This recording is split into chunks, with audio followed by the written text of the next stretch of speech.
जी, करे जवा में ये भाई जी, बिटिया नहीं खेते दहे जवा में ये भाई जी,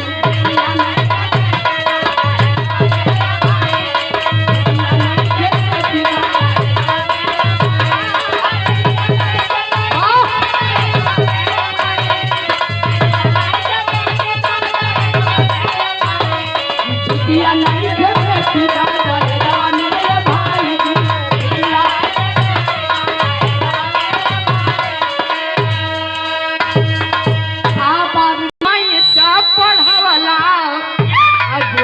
बदमाश बलात्कार से बचवला।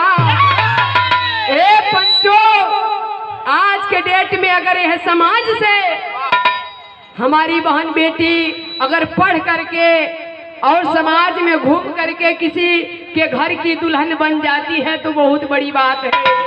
यही लड़के के पिताजी बोल रहे हैं, हमारे घर के लाछनी के तू पढ़वला।